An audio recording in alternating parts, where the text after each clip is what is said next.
नमस्कार. आज आपण या व्हिडिओमध्ये इयत्ता 10वी विज्ञान व तंत्रज्ञान या विषयातील भाग 1 मधील प्रकरण क्रमांक 1 याचा अभ्यास करणार आहोत. प्रथम सर्व विद्यार्थ्यांचे सहर्ष असे स्वागत. आमच्या रचना विद्यालय होळकरवाडी या शाळेने लर्न फ्रॉम होम हा उपक्रम राबवलेला आहे. मी रोहिदास एकाड.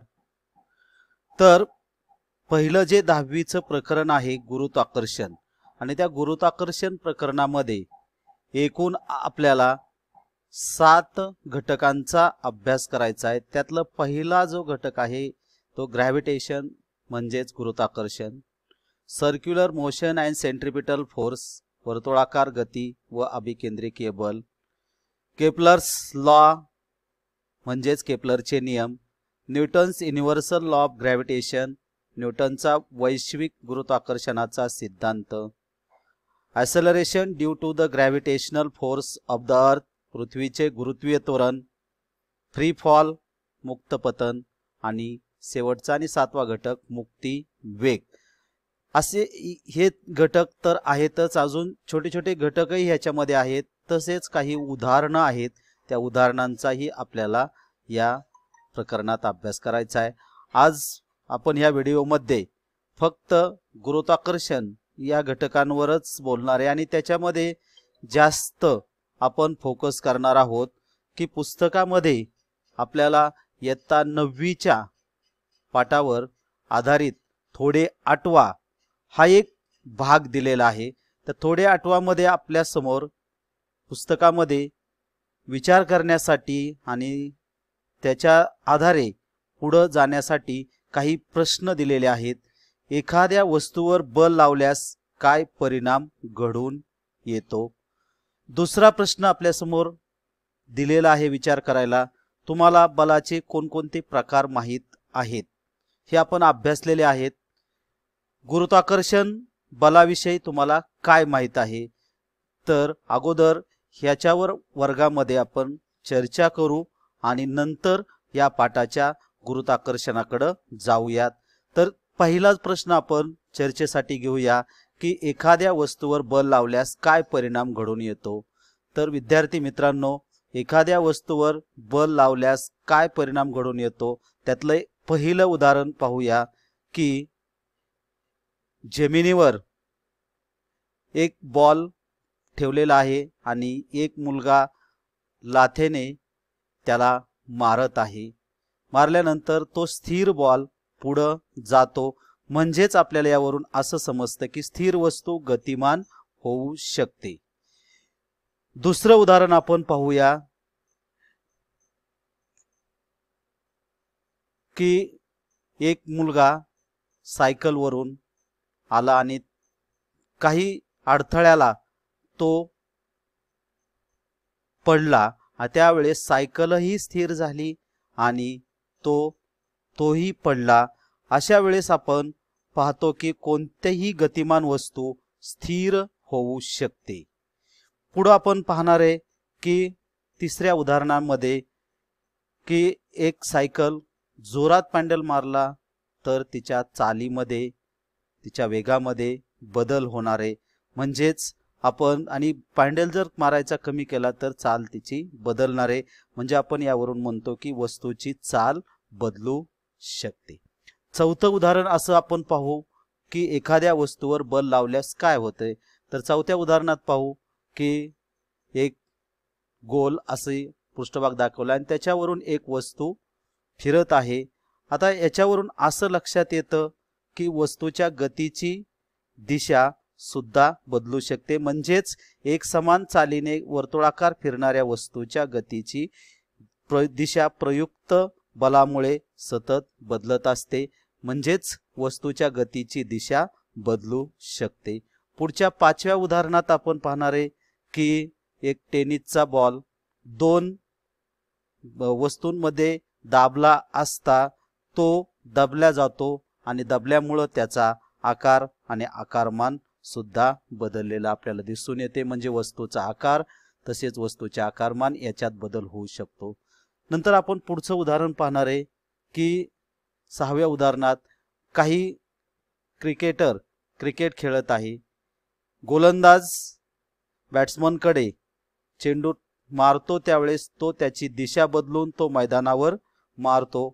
त्यावेळेस आपल्याला असं म्हणता येईल की वस्तूची चाल व वस्तूच्या गतीची दिशा दोन्ही बदलू शकतात.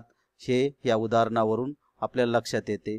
तसेच आपल्याला दोन मोटर गाड्या समोरासमोर आल्या आणि त्यांच्यामध्ये जर टक्कर झाली तर टक्कर झाल्यानंतर त्यांच्यामध्ये सुद्धा दिशेमध्ये बदल होतो. म्हणजेच वस्तूची चाल व दिशा दोन्हीही बदलू शकतात. आपण पुढचं दुसरा प्रश्न विचारात घेऊया की तुम्हाला बलाचे कोणते प्रकार माहीत आहेत. आता बलाचे कोणकोणते प्रकार आपण इयत्ता 9वीला अभ्यासलेले आहेत. ते अभ्यासलेले प्रकार आपण पाहणार आहे की या ठिकाणी सफरचंदाचं झाड दाखवलेलं आहे आणि सफरचंदाच्या झाडावर सफरचंदाचं फळ खाली पडतंय म्हणजे त्याला कोणते तरी बल आकर्षित करून घेते. आणि दुसरं आपण उदाहरण पाहू की अवकाशात वेगवेगळे ग्रह तारे त्यांच्या परिवलन कक्षेमध्येच फिरत असतात. म्हणजेच ह्या सर्व खगोलीय वस्तूंमध्ये असतील किंवा पृथ्वीवरील वस्तूंवर असेल तर याच्यावर आपल्याला गुरुत्वीय बल असल्याचं जाणवतं. नंतर दुसरे उदाहरण आपण पाहणार आहे की हे पहा, चुंबकीय एक आकृती दाखवलेली आहे आणि ती आकृती हालचाल करत आहे. आता ह्याच्यामध्ये चुंबक दाखवले आहे आणि चुंबकावर या ठिकाणी आपल्याला तो चुंबक दक्षिण टोकाकडून उत्तर टोकाकडे त्याच्या चुंबकीय बलरेषा जाताना दिसतात. म्हणजेच या उदाहरणामधून आपण असं लक्षात येते की दोन गतिमान विद्युत प्रभारांमधील बल आपल्याला दिसतोय आणि त्याला आपण विद्युत चुंबकीय बल म्हणतो. पुढे पाहू की या ठिकाणी अणू दाखवलेला आहे आणि त्या अणूच्या केंद्रकामध्ये प्रोटॉन आणि न्यूट्रॉन असतात. त्या प्रोटॉन आणि न्यूट्रॉन मध्ये एक बल प्रयुक्त असतं आणि त्याच बलाला आणि इथं पहा प्रोटॉन आणि न्यूट्रॉन इलेक्ट्रॉन फिरत आहेत. आपण या बलाला अणुकेंद्रकीय बल म्हणतो. या सर्व उदाहरणांमधून दोन प्रश्नांच्या बाबत आपण जाणून घेतलेला आहे. आता तिसरा प्रश्न आपण पाहणार आहे की गुरुत्वाकर्षण बलाविषयी तुम्हाला काय माहित आहे. तर गुरुत्वाकर्षण बल हे एक वैश्विक बल आहे. म्हणजेच विश्वातील कोणत्याही दोन वस्तूंमध्ये ते प्रयुक्त होत असते. आता गुरुत्वाकर्षण बलाविषयी जाणून घ्यायचं म्हटलं तर पहा, आकाशगंगेमध्ये अनेक ग्रह तारे आहेत.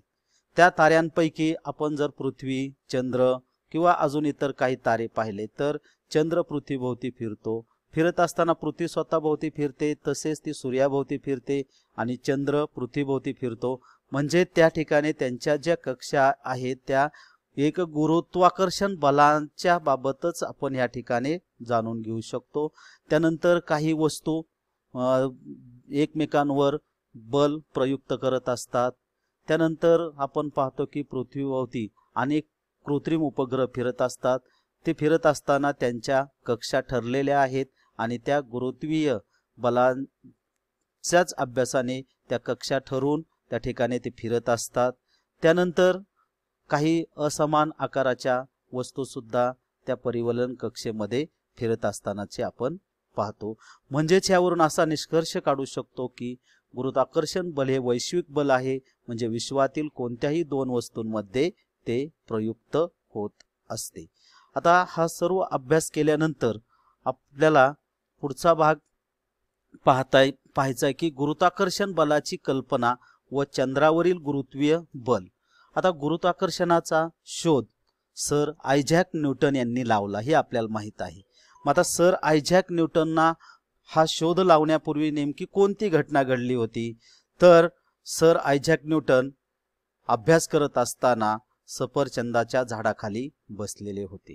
सफरचंदाच्या झाडाखाली बसलेले असताना अचानक एक सफरचंद त्यांच्या डोक्यावर पडले आणि त्या ठिकाणी त्यांना जाणीव झाली की सफरचंद हे एका सरळ लंब दिशेतच पडते, त्यांना विचाराची चक्र त्यांच्यात सुरू झाली की ते असे तिरके का पडत नाही किंवा ते एक समान अशा स्थितीज समांतर सरळ रेषेमध्ये का जात नाही। त्यांना प्रश्न पडला की सर्व सफरचंदे क्षितिज लंब दिशेने सरळ खाली पडतात, तिरकी पडत नाहीत, मग क्षितिज समान रेषेत जात नाहीत। मग हा प्रश्न पडल्यानंतर त्यांच्या डोक्यामध्ये विचाराची चक्र सुरू झाली आणि विचाराची चक्र सुरू झाल्यानंतर त्यांच्या डोक्यामध्ये गणित त्यांनी मांडायला सुरुवात केली। मग त्यांनी डोक्यामध्ये ज्यावेळेस विचाराची चक्र सुरू होतात, गणित मांडायला आपण सुरुवात करतो, त्यावेळेस आपणही असा विचार केला पाहिजे की कोठे, केव्हा, कधी, कसे, काय असे जर प्रश्न आपल्याला विचारले तर आपल्याला शोधाकडे जायला सहज आणि सुलभ होईल। आपण पाहतो की एखादा चंद्र असेल आणि समजा पृथ्वी असेल तर ती लंब क्षितिजसम लंब दिशेतच ती परिवलन करताना आपल्याला दिसून येते, म्हणजे ही आपल्याला क्षितिज लंब दिशा दाखवलेली आहे। आपल्या पुस्तकामध्ये एक उदाहरण छान घेतलेलं आहे की पृथ्वी दाखवलेली आहे, एक सफरचंदाचं झाड दाखवलेलं आहे आणि सफरचंदाच्या झाडाखाली न्यूटन अभ्यास करत बसलेले दाखवलेले आहे। आता ह्या पृथ्वी आणि त्यानंतर सफरचंद वरून झाडावरून खाली पडताना पाहतो आपण, तर त्या सफरचंदाची जी दिशा आहे तर ती दिशा लंब दिशेत आहे।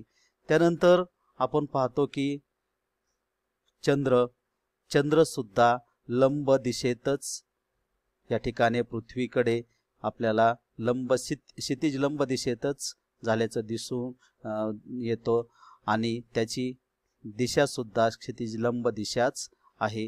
आता हा अभ्यास करत असताना न्यूटनना विचार करायला सुरुवात केली की चंद्र व पृथ्वी यामध्ये जर गुरुत्वाकर्षण बल आहे तर न्यूटनने विचार केला की जर का हे बल वेगवेगळ्या उंचीवर असलेल्या सफरचंदावर प्रयुक्त होत असेल तर ते सफरचंदाहून बऱ्याच अधिक उंचीवर म्हणजेच पृथ्वीपासून खूप दूर असलेल्या चंद्रासारख्या वस्तूवरही प्रयुक्त होत असेल का, आणि जर ते होत असेल तर सूर्य, ग्रह अशा चंद्राहून अधिक दूरवरच्या खगोलीय वस्तूवरही प्रयुक्त होत असेल का, म्हणजे असे प्रश्न निर्माण झाले आणि या प्रश्नांची उत्तरं आपल्याला गुरुत्वाकर्षण या प्रकरणामध्ये पाहायला मिळणार आहेत।